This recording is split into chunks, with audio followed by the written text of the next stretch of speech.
সাহাবা একরাম তারা কিন্তু জাহিলি যুগও পেয়েছেন আর ইসলামের যুগও পেয়েছেন। এই কারণে তাদের কাছে কিন্তু দুই যুগটা স্পষ্ট হয়ে গেছে। কিন্তু যুগের পর যুগ যখন অতিক্রম করেছে, বর্তমান যুগ যেমন এখন এসে কিন্তু আমাদের মধ্যে কিন্তু অনেক জাহিলিয়াত ছড়িয়ে পড়েছে। যত যুগ গেছে জাহিলিয়াত ছড়িয়ে পড়েছে, আবার ফিরেছে। আপনি দেখুন মূর্তি পূজা, যে মূর্তি পূজার বিরুদ্ধে তারা সংগ্রাম করেছেন, যে মূর্তি পূজার বিরুদ্ধে দাওয়াত দিয়েছেন আল্লাহ রাসূল সাল্লাল্লাহু আলাইহি ওয়াসাল্লাম, যেটার বিরুদ্ধে দাওয়াত দেওয়ার কারণে তাকে এত অপমান অপদস্থ হতে হয়েছে, সেই মূর্তি আমাদের কাছে খুব সহজ হয়ে গেছে বর্তমান যুগে এসে। সেটাকে বিভিন্ন নামে ভাস্কর্য হোক বা বিভিন্ন নামে সেটাকে আমরা বৈধ করে চালিয়ে দেওয়ার চেষ্টা করেছি। এভাবে করে নানা বিষয় আছে। তখন যেমন এই মূর্তিগুলোকে তারা বলতো, এই মূর্তিগুলোকে বলতো যে এই মূর্তিগুলো শুধুমাত্র আমরা ইবাদত করি না। আমরা কেন ইবাদত করি এগুলোর? মা না'বুদুহুম ইল্লা লিয়ুকাররিবুনা ইলাল্লাহি যুলফা। এগুলো আমাদেরকে আল্লাহর কাছে পৌঁছে দিবে, এই কারণে এদের আমরা পূজা করছি। বর্তমান যুগে এসেও এই মুসলিম আমরা যারা আছি নামধারী, তারা মূর্তি পূজা সরাসরি অনেকে করে না, কিন্তু কবর পূজা করতেছে, কবর পূজা করতেছে এবং একই কথাই বলতেছে যে আমরা কিন্তু কবরবাসীর ইবাদত করছি না। তোমরা বুঝতে ভুল করছো আমাদেরকে, আমরা কবরবাসীর ইবাদত করি না, আমরা তাদের কাছে আসি এখানে বরকতের আশায়, যাতে আল্লাহ তাআলার কাছে তাদের মাধ্যমে মুক্তি পাই। কথা কিন্তু একই। তারা যেটা মূর্তির ক্ষেত্রে বলছিল, আমাদের মুসলিমরা সেটা মৃত ব্যক্তির ক্ষেত্রে বলছে। সম্মানিত উপস্থিতি, এই জন্য আমি যে কথা বলছিলাম, সাহাবা ইকরাম কিন্তু জাহিলিয়াতের যুগও পেয়েছেন, ইসলামের যুগও পেয়েছেন। তাদের কাছে স্পষ্ট ছিল জাহিলি যুগ এবং ইসলামের যুগ, সেজন্য তারা পিওর ঈমান এবং ইলমটাই গ্রহণ করতে পেরেছেন। কিন্তু বর্তমানে এসে যেহেতু এটা মিশ্রিত হয়ে গেছে, সেহেতু আমাদের জন্য সব থেকে নিরাপদ পথ হচ্ছে সাহাবা ইকরামের পথ, সালাফে সালেহিনদের পথ। সময় যেহেতু শেষের দিকে, আমি একটা জিনিস শুধুমাত্র একটা ঘটনা বলবো। সাঈদ ইবনে জুবাইর রাহিমাহুল্লাহ, তিনি একদিন একটা হাদিস বলছিলেন। তো তিনি যখন একটা হাদিস বলছেন, তখন একজন তাকে এসে উনার বিরোধিতা করে কোরআনের একটা আয়াত বলল, উনার বিরোধিতা করে কোরআনের একটা আয়াত বলছে। তখন সাঈদ ইবনে জুবাইর তাকে লক্ষ্য করে বলছেন, উহাদ্দিসুকা বিহাদিসির রাসূল ওয়া তুআরিদু ফীহি বিল কিতাব।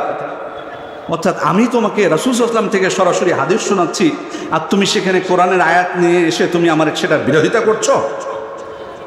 ইআলাম আন্না রাসূলা কানা আ'লামু বিকিতাবিল্লাহ। মনে রেখো, আল্লাহ রাসূল সাল্লাল্লাহু আলাইহি ওয়াসাল্লাম তোমার থেকে কোরআনের জ্ঞান তোমার থেকে তার বেশি ছিল।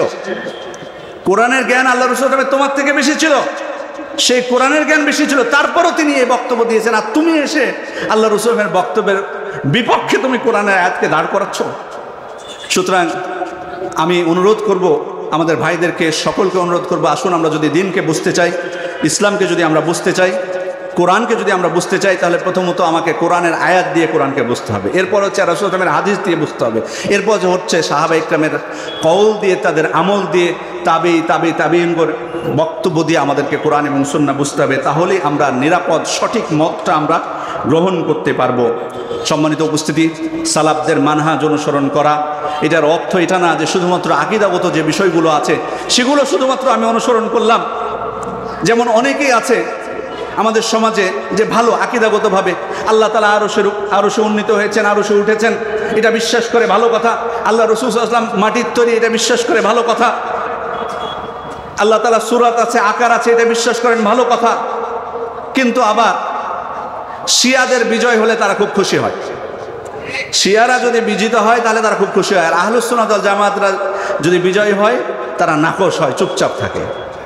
তাহলে তাদের এই সঠিক আকীদার মূল্যটা কোথায়?